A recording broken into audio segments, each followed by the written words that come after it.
It hit me like a physical blow. Not a physical punch, but something that hollowed out my chest, leaving a cold, empty ache. That's what it felt like when I got the text message, 7 days before what was supposed to be the biggest day of my life. I can't do this anymore. And then, when I tried to call back, her number was already disconnected. It's funny, the movies always show the abandonment happening right there, at the altar, in front of everyone. The dramatic gasp, the bride or groom running away. But that's not real. Real-life abandonment isn't a spectacle. It's quiet. It's midnight in your apartment, the soft glow of the lamp illuminating a half-finished seating chart you were obsessing over. 1 second, you're stressing about who sits next to who, and the next, your entire world just stops existing. Poof. Gone. Like someone reached in and switched off the lights in your soul. My name is Ryan. I'm 31 now, and I work in cybersecurity. For 3 years, I genuinely thought I was the luckiest guy on the planet. I mean, Chloe. She looked like she'd stepped right off the pages of some high-fashion magazine, and somehow, she'd chosen me. I'm nothing special, 5'9", average build, the kind of guy who can melt into a crowd at a conference. Which is exactly where I met her. It was a hotel ballroom in Phoenix. The air conditioning was probably fighting a losing battle against the Arizona heat, but Chloe glided in, a vision in a red dress that I'm pretty sure cost more than my entire wardrobe combined. She sat down right next to me during the keynote. She smelled like some incredibly expensive perfume and pure, unadulterated confidence. I still remember her leaning over, a quick whisper about the speaker's terrible slides, and I thought, this has to be some kind of mistake, why me? My best friend, Sam, tried to warn me. Straight up. He said, Ryan, I'm happy for you, man, but are you sure she's actually into you? Or just into the idea of you? But I was too far gone to listen. The first 6 months with Chloe were like a dream. She made me feel seen. Like I finally mattered, like I was the main character in my own story. Looking back now, of course, I see them all. Every single flashing red flag I meticulously painted green because I was terrified, absolutely petrified, of losing her. She was always on her phone. During dinner, during movies, even mid-conversation when I was trying to tell her about my day. And if I dared to ask who she was texting, that screen would flip down in an instant, followed by a bright, guilt-inducing smile and some variation of, oh, just work stuff, or my sister's being dramatic again. It always made me feel like I was the problem for asking. If we were at a party and I talked to someone else for more than 5 minutes, I'd see this coldness creep into her eyes.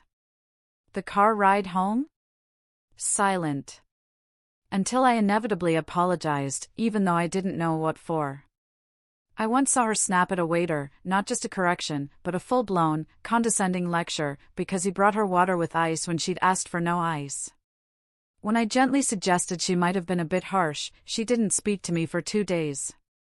And the crazy part? I was the one who ended up showing up at her apartment with flowers, begging her to forgive me.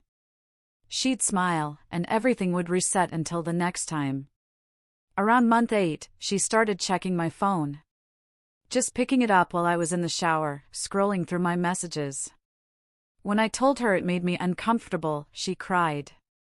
Said she'd been hurt before, cheated on, and just needed reassurance. So, like a fool, I gave her my passcode. She'd show up at my office unannounced with lunch, stay for an hour, making sure everyone knew we were together. If any woman even said hello to me, I'd face 20 questions about who she was. My own parents started to pull away after Chloe made a comment at Thanksgiving dinner about how my mom's cooking was rustic, said with a tone that was definitely not a compliment. My brother stopped inviting me out because the one time Chloe came, she spent the whole night on her phone, then complained the entire drive home about a wasted evening. She was slowly, methodically, cutting me off from anyone who might actually tell me the truth. When I proposed, I blew $15,000 on a ring. She'd sent me screenshots of the exact one she wanted. When I got down on one knee at that ridiculously overpriced restaurant, she said yes, then immediately started filming herself for Instagram. The wedding planning took over my life. Chloe wanted everything perfect: a designer dress, a destination rehearsal dinner, a photographer who'd shot celebrity weddings. Every time I tried to suggest scaling back to stay within budget, she'd get this hurt look and say, "I thought you wanted to marry me," as if the size of the wedding was a direct measure of my love. I maxed out 2 credit cards, took out a personal loan, and even stopped contributing to my retirement account. "This is our one day, Ryan," she'd insist. "We can't be cheap about our one day." My parents offered to help, but she refused their money, then got upset when they suggested a smaller venue. After that, the relationship between her and my family was completely severed. About 2 months before the wedding, something shifted. She became distant, cold. She'd come home late, claiming wedding planner meetings, but her details were always vague. That's when David started appearing in conversations. David was helping with flowers. David had ideas about the music. David thought we should do a sparkler exit. I'd never heard of David before. When I asked how she knew him, she said he was an old friend who'd reconnected on social media and offered to help with event planning. A knot formed in my stomach every time she said his name, but questioning her never went well. She stopped initiating anything physical. She'd stay up late on her laptop, and if I found her awake at 2 a.m., she'd snap it shut, claiming wedding stress. 1 week before the wedding, I came home and found her stuffing clothes into a suitcase. "Chloe, what are you doing?" I asked, my voice barely a whisper.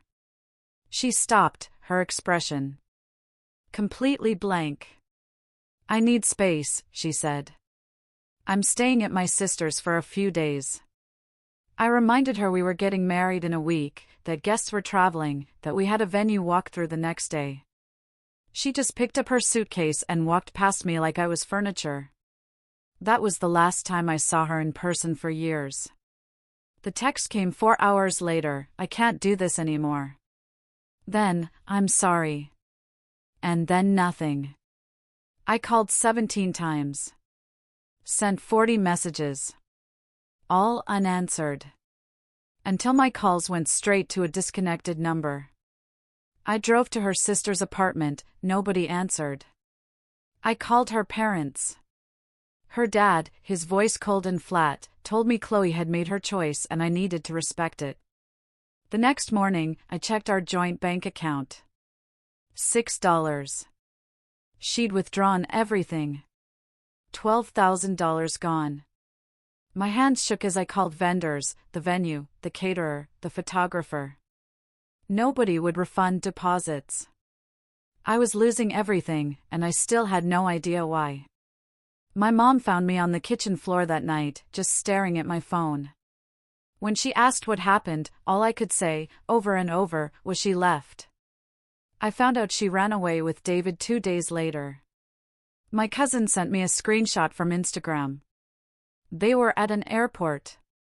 Chloe, sunglasses perched on her head, laughing. David's arm around her waist. The location tag, Phoenix International, our honeymoon destination. The caption read, "New adventures with my love," followed by a heart emoji. 60 comments already, all saying, "Congratulations." I stared at that photo for an hour, zooming in on her face, searching for guilt, for sadness, for anything human.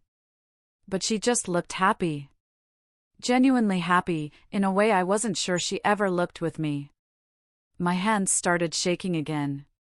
The room was spinning. This wasn't just her leaving, this was her leaving for someone else. Someone she'd been seeing while we planned our wedding. While I went into debt for her ring. While I lost sleep over seating charts. Sam came over that night. He didn't say anything. Just sat there on the couch until I finally drifted off around 4 a.m. The worst part, though, was what came after. Chloe told her entire family that I'd been controlling and harmful, that she'd been planning to leave for months but was too scared, and that David had helped her escape. Her mother called my mom with horrible accusations about how I'd isolated Chloe and monitored her phone. My mom didn't argue. She just said, "My son has the bank statements and text messages." If you want proof of who is actually controlling who, I'm happy to provide it," and hung up. I sent Chloe's dad a full breakdown of our joint account, every withdrawal she'd made, every dollar she'd spent while I worked overtime to cover wedding costs. He never responded, but her mom stopped calling after that. Our mutual friends split down the middle. Half believed her story because she got to them first. The other half had seen her behavior over the years. I lost 15 people I considered close friends, people who blocked me without even asking for my side. The financial situation was devastating. The venue kept the $8,000 deposit. The caterer, $4,000. The photographer, $1,500. The flowers, $1,000. I was out nearly $20,000 for a wedding that never happened, not including the ring or the money she'd taken. I'd maxed out 3 credit cards, taken a $12,000 loan, emptied my savings, and now I was surrounded by unopened wedding gifts, trying to figure out how I was going to eat next month. I picked up freelance work, boring contract jobs I'd always avoided because they paid so poorly, but I needed every dollar. I ate rice and canned beans for every meal. Cancelled my gym membership and streaming services. Sold my gaming console and watch. My credit score dropped 140 points in 3 months. I got rejected from 2 apartment applications. At 31, I was starting over from scratch. Sleep became impossible. I'd replay every conversation, every moment, wondering how I could have seen this coming. I lost 17 pounds in 5 weeks because food tasted like nothing. My boss pulled me aside, asking if I was okay after I missed 3 deadlines and showed up late twice. I told him family emergency, and he was understanding, but I could see the concern in his eyes. I'd wake up at 3 a.m., convinced I heard her key in the door, or I'd see someone with similar hair and my heart would race, or I'd find one of her hair ties and just break down crying. My mom wanted me to move back home to Michigan, but I refused. That felt like complete failure. So I just existed in that apartment, which still smelled faintly of her perfume. Sam forced me to leave the house after week 7. He showed up with hiking boots and told me we were going to the state park whether I wanted to or not. He literally took my keys and drove me there. And something about being outside, moving my body, focusing on each step, helped in a way nothing else had. We started going twice a week, then 3 times, then I started going alone on weekends, and slowly, the panic attacks became less frequent. My brother got me construction work on weekends, hauling materials and basic labor. The physical exhaustion helped. My body was too tired to let my brain spiral. Around month 4, I made a decision that, honestly, saved my life. I bought a new phone with a new number. Deleted every social media account. I told my family and my remaining friends not to mention Chloe or give me updates about her life. I didn't want to know if she was happy, if David proposed, nothing. Because every piece of information felt like reopening a wound. I applied for a transfer to our company's Portland office. They'd been trying to fill a senior position for months. Nobody wanted it because Oregon is expensive, and the role was intense. But I needed out of that city, where every corner reminded me of her. I got the transfer. Packed everything into my car. And drove 23 hours straight because I couldn't stand being in that apartment one more night. Portland was cold and expensive, and I knew nobody, which was exactly what I needed. I found a tiny studio, furnished it with Facebook Marketplace finds, and threw myself into work. 6 months in, I started going to a climbing gym because my coworker wouldn't stop talking about it. That's where I met Clara. She was belaying for her friend. I was struggling nearby. And when I fell for the 3rd time, she called over, "Your feet are too high. Drop your heel and push through your toes," like we'd been friends for years. I tried it, made it past the section I'd been stuck on. And when I came down, she asked if I wanted to join their group since they needed a 4th. Nothing romantic at first, just friendly, in this effortless way that didn't feel like she wanted anything from me. And after months alone, that casual connection felt like water in a desert. Clara was a physical therapist who'd built her own practice from nothing.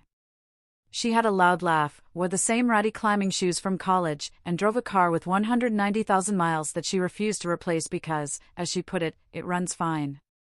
She didn't post her life online, didn't need constant validation, didn't play games or make me guess what she was feeling. If something bothered her, she said it. If she was happy, she showed it. If she needed space, she asked without making it a punishment. We climbed twice a week for 3 months before she asked me to coffee, and even then, it felt like friends hanging out. I told her about Chloe on our 4th date. I felt I owed her the honesty. I expected her to run. But she just said, "That sounds really hard. I'm glad you got out." And that was it. No drama, just moving forward. We dated for a year before moving in together. Another year before I proposed, and when I did, it was at home on a random weeknight with a ring I'd saved for slowly. She cried and said yes. We ordered pizza and watched a movie. No Instagram posts, no performance, just 2 people wanting to build a life together. Our wedding was 30 people in her parents' backyard. I wore a suit I already owned. She wore a simple dress she found on sale, and the whole thing cost less than $3,000. My credit was finally recovering. I'd paid off 2 of the 3 cards. The loan was down to $4,000. I had savings again for the first time in years. I felt like a person again instead of just a collection of wounds and bad decisions. And Clara never once made me feel like I needed to be anything other than exactly who I was. We bought a small house, adopted a dog, built a life that was quiet and stable and nothing like the chaos I'd lived through with Chloe. It took almost 3 years from the day Chloe left to feel like I'd actually healed. By then, I thought about my ex less and less. And when I did think about her, it was more like remembering a bad dream than reliving actual trauma. I genuinely believed that chapter of my life was closed forever. Then one afternoon, I was at the grocery store, and I heard someone say my name. I turned around. Chloe was standing there, in the produce section, holding a basket of organic vegetables, looking at me like she'd just seen a ghost. Chloe looked good. That was the first thing I noticed. Expensive good. The kind of polished appearance that comes from regular salon visits and a closet full of designer labels. Her hair was different, shorter, highlighted. Her nails were perfect. She had this whole successful woman aesthetic going on that would have intimidated the old version of me. But I wasn't that person anymore. And when she smiled and started talking like we were old friends running into each other, I just felt nothing. No anger, no hurt, no residual attraction. Just this distant curiosity about why she was talking to me. She asked how I'd been, what I was doing in Portland, if I was still working in cybersecurity. All these surface-level questions while her eyes kept scanning my face like she was looking for something specific. I kept my answers short, polite, but cold. After about 2 minutes of painful small talk, she finally got to what she actually wanted to know, whether I was seeing anyone. Yes, I told her. I'm married, actually. And I watched her whole face change. The smile got tighter. Her voice went up half an octave, and she asked for my wife's name with this forced casual tone. My wife's name is Clara Chun, I said, and started to turn back to my shopping. But Chloe grabbed my arm. She went completely pale. Turns out Clara and Chloe went to college together. Close friends freshman and sophomore year until something ended it badly. Clara had told me once about a friend from college who became obsessed with competing over everything, grades, guys, internships, clothes, until it stopped being friendship and became toxic comparison. This friend copied her major from marketing to physical therapy, applied to the same jobs, even tried dating a guy Clara was seeing. When Clara confronted her, the friend had a meltdown and accused Clara of being jealous. They stopped speaking, and Clara said it was realizing someone was never actually your friend, just wanted a constant competition they could win. I'd never connected the dots because Clara mentioned this was back when she used her middle name socially and didn't keep in touch with anyone from that period. But watching Chloe's face twist into something ugly, I suddenly understood exactly who that toxic friend had been. Chloe's whole demeanor changed instantly. The fake sweetness disappeared and was replaced by this cold assessment. She said Clara's full name with dripping contempt, adding that it was interesting and she didn't realize Clara was my type. I asked what that was supposed to mean, and Chloe laughed, a harsh, bitter sound, and said something vague about how some people always land on their feet. I was done with the conversation.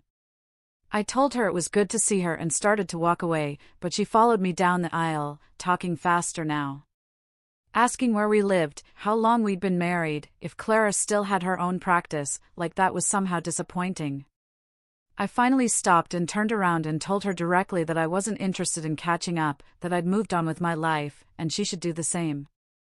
Her eyes got this dangerous look I remembered from our relationship. That moment right before she'd flip into victim mode or rage, depending on what would get her what she wanted. She switched tactics immediately. Her voice got soft and sad, and she started talking about how she'd hurt me and thought about it all the time, how she'd made a huge mistake. I didn't respond, just stood there waiting for her to finish so I could leave. And she kept going, talking about how things with David fell apart after a few months. How she'd been struggling. How she realized too late that I was the one who actually cared about her. She touched my arm again and said she wasn't asking for forgiveness. Just wanted me to know she was sorry, and if I ever needed anything, she was there. Then handed me a business card with her new number on it. I took the card because it was easier than arguing. I threw it away in the parking lot and drove home feeling like I needed a shower. I told Clara about it that night, describing the woman without using her name at first, and I watched her face go from confused to shocked to disgusted as she realized who I was talking about. She said my ex's name with complete disbelief, then started laughing, this disbelieving laugh, and told me that woman had tried to ruin her life in college. Clara told me the whole story that night. How Chloe had befriended her freshman year and seemed normal at first, but slowly everything became a competition. When Clara made the dean's list, Chloe had to make it too. When Clara got an internship, Chloe applied to the same company. When Clara started dating someone, Chloe suddenly found him interesting and started showing up wherever they were. The breaking point came when Clara got accepted into a competitive physical therapy program, and Chloe, who'd been a marketing major, suddenly decided she wanted to do physical therapy too, and accused Clara of stealing her dream. They had a massive fight where Chloe said some truly cruel things about Clara's family, her appearance, her worth as a person. All because Clara had achieved something Chloe wanted. After that, they never spoke again. And Clara said she'd heard through mutual friends that Chloe had dropped out junior year and moved away. But she never knew what happened to her after that. Clara explained that Chloe had hated her because she didn't need Chloe's validation. She was just living her life, and Chloe made it this whole competition Clara didn't even know she was in. And when Chloe couldn't win, she tried to destroy it. Now here we were, years later. Clara had built a successful practice and owned a house, while Chloe was clearly struggling. And that old resentment had come flooding back the moment Chloe realized I'd married the one person who'd never fallen for her act. The calls started 3 days later from blocked numbers at weird hours, never leaving voicemails, just letting it ring until it went to voicemail and then hanging up. Then the fake Instagram accounts appeared, obvious burner profiles with random photos, all following Clara's private account and requesting to follow mine, even though I barely use social media anymore. Clara's clinic receptionist mentioned that someone had called asking weird questions about her schedule, her clients, whether she was taking new patients. We weren't stupid. We knew it was Chloe, but we didn't have proof. And blocking the numbers only worked until new ones appeared. Then she showed up at Clara's gym. Not my climbing gym, but the regular gym where Clara did her own workouts. Chloe just happened to be there on the treadmill when Clara arrived, smiling and waving like they were old friends. Clara ignored her completely, finished her workout, and left. That night, I told her we needed to take this seriously, because Chloe's pattern was escalating, just like it had in college. I did some digging.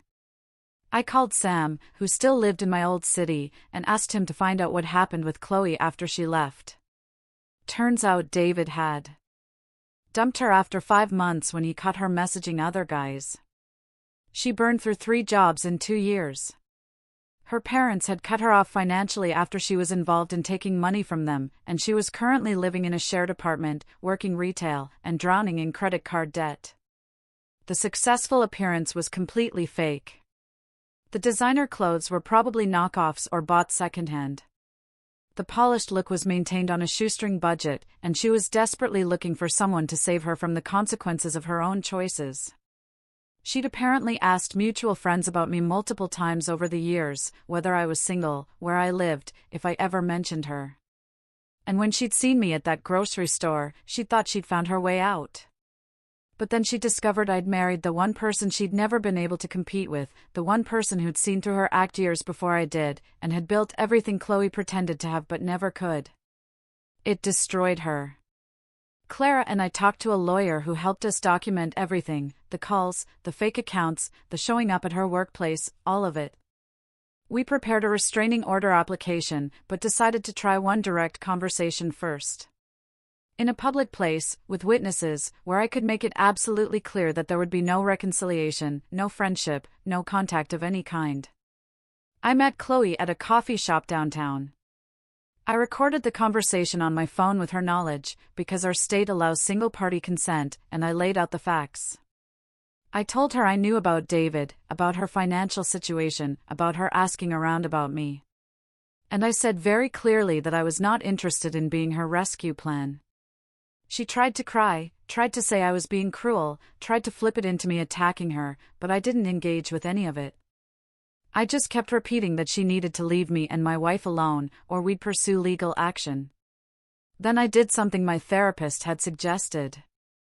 I pulled out an envelope with $15,000 in it, a check I'd saved up over 3 years specifically for this moment, and I slid it across the table.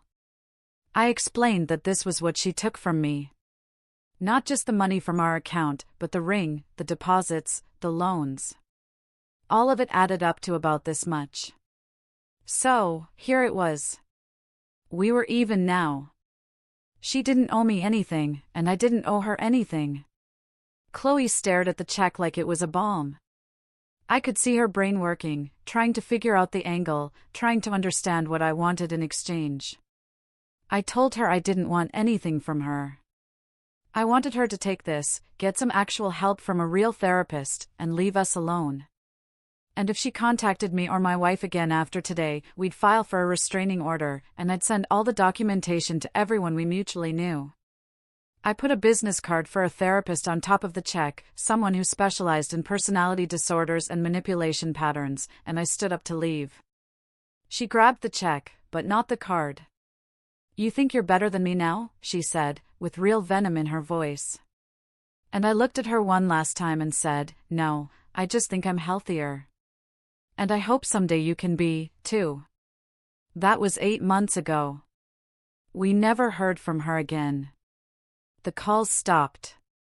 The fake accounts disappeared. Clara's receptionist said nobody had called asking questions. Last month, Clara told me she's pregnant.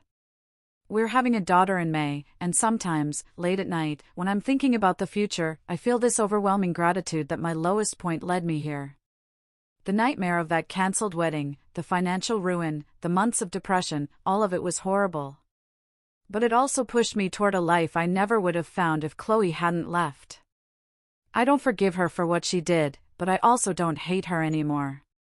I just hope she figures out whatever she needs to figure out before she causes such profound pain for someone else the way she almost broke me. Isn't it strange how clarity often only comes through chaos?